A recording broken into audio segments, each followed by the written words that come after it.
భరత్ గారు, ఏకసభ్య కమిషన్ ఏకసభ్య కమిషన్ని చంద్రబాబు నాయుడు గారు నియమించారు. ఆల్రెడీ ఒకసారి చెప్పారు ఈ విషయాన్ని. ఈరోజు జీవో కూడా రావడం జరిగింది. అంటే అటు తిరిగి ఇటు తిరిగి వైఎస్ఆర్సీపీ నేతల్ని దోషులుగా నిలబెట్టేటటువంటి ఒక ప్రయత్నం జరుగుతోందని అనుకోవచ్చా?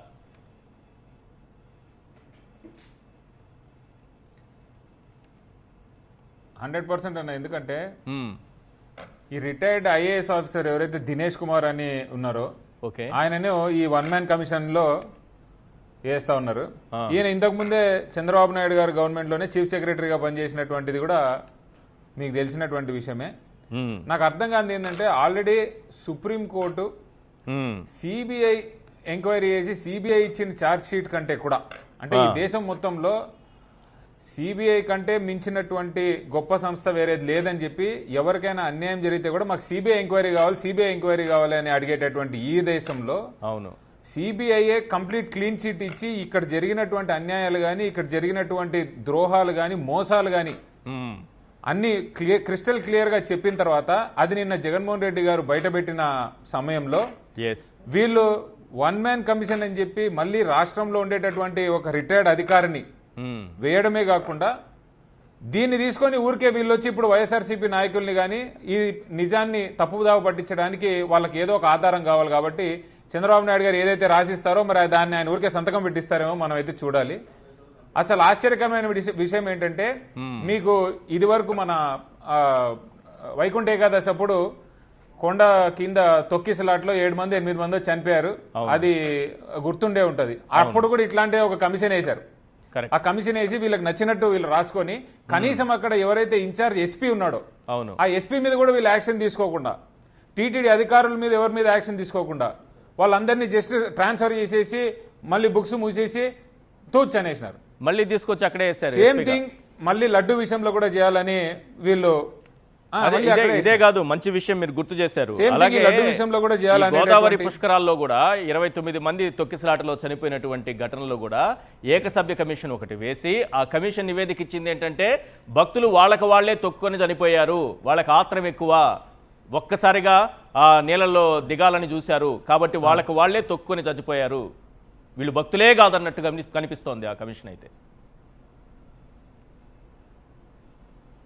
చంద్రబాబు నాయుడు గారికి ఇది అలవాటే అన్న. అదేదో సినిమాలో ఒక డైలాగ్ ఉంటుంది, మనం చేయలేని కూడా గొప్పగా చాలా బాగా చేసినామని చెప్పుకోగలిగే శక్తి ఉన్నటువంటి వ్యక్తి.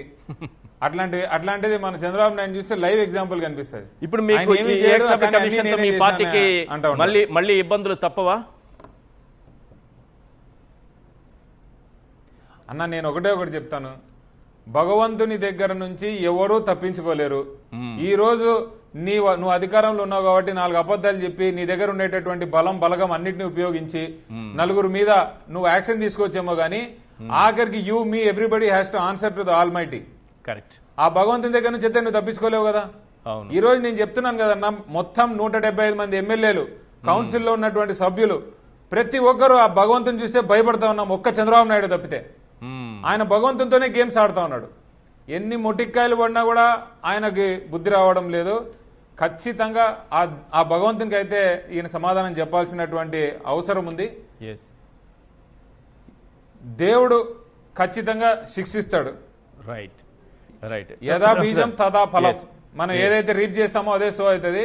వీళ్ళు పోయేటటువంటి అంటే వీళ్ళకు శిక్ష పడేటటువంటి సమయం ముందుంది.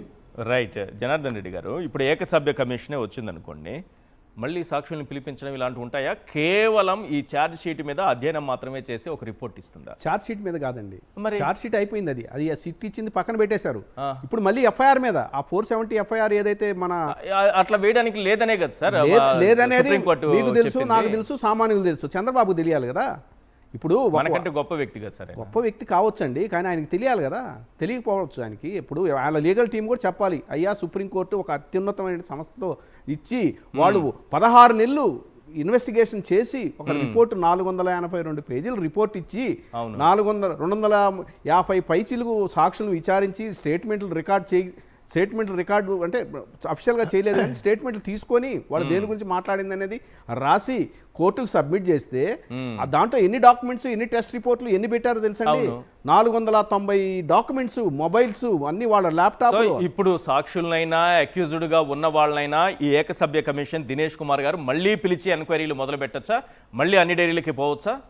ఈ మొరాలిటీస్ ఏం తెలియలేదు ఇంతవరకు, ఓన్లీ జీవోనే ఇచ్చారు. ఆయన పరిధి ఏంటనేది పరిధి ఏం చెప్పలేదు. కానీ నేను ఒకటి చెప్తున్నాను కదా, సుబ్రహ్మణ్య స్వామి కానీ మన వైవి సుబ్బారెడ్డి కానీ సుప్రీంకోర్టులో తలుపు తట్టి అయ్యా చూడండి మీరు ఇచ్చిన అత్యున్నత సంస్థనే వీళ్ళు మళ్ళీ దీన్ని మరుగుపరుస్తున్నారు, దాంట్లో 36 మంది అక్యూజులు చేర్చారు, కంపెనీలు ఎంప్లాయీస్, టీటీడీ ఎంప్లాయీస్, ఎక్కడా కూడా ఏ పార్టీ కూడా పార్టీకి సంబంధించిన వాళ్ళు లేరు. ఈవెన్ 24 తర్వాత వచ్చిన కల్తీ రిపోర్ట్లు కూడా ఉన్నాయి కదా, ఆ రిపోర్ట్లో కూడా ఎక్కడా కూడా వాళ్ళ గవర్నమెంట్ వాళ్ళని కూడా ఎవరిని పార్టీ చేయలేదు.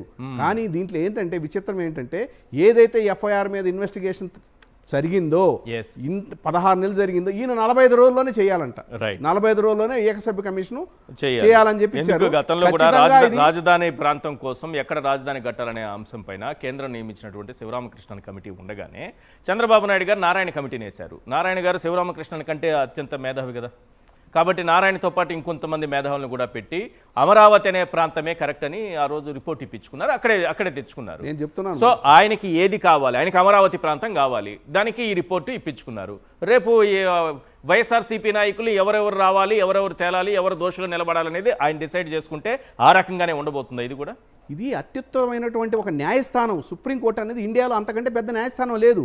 వాళ్ళు నియమించారు ఒక కమిటీని, వాళ్ళు ఏ ఎఫ్ఐఆర్ మీద అయితే ఇన్వెస్టిగేషన్ చేయమన్నారో దాని మీద చేశారు. చేసి ఒక ప్రిస్టేజియస్ సంస్థ అది. దాంట్లో మెంబర్స్, దాంట్లో సూపర్విజన్ ఎవరు, డైరెక్టర్ ఆఫ్ సిబిఐ. వాళ్ళు ఇచ్చిన సంస్థను నువ్వు తప్పుబట్టి దాంట్లో నాకు నచ్చిన, నాకు తెలిసి నాకు కావాల్సిన వాళ్ళ పేర్లు రాలేదు, ఈ 36 మంది వద్దు, నాకు కావాల్సింది వేరే వాళ్ళు ఉన్నారని ఆయన ఫైనాన్స్ మినిస్టర్ చేత మాట్లాడిచ్చారండి. వీళ్ళంతా రావాలి దీంట్లో, ఎందుకు రాలేదు వీళ్ళని మాట్లాడిచ్చారు. కాబట్టి ఒకటండి, ఇది ఖచ్చితంగా కూడా ఈ జీవోని చూడండి, నేను రాసి పెట్టుకోండి, ఒక వారం రోజుల్లో స్టే అయిపోతుంది సుప్రీంకోర్టులో. అంతేనా? 100%.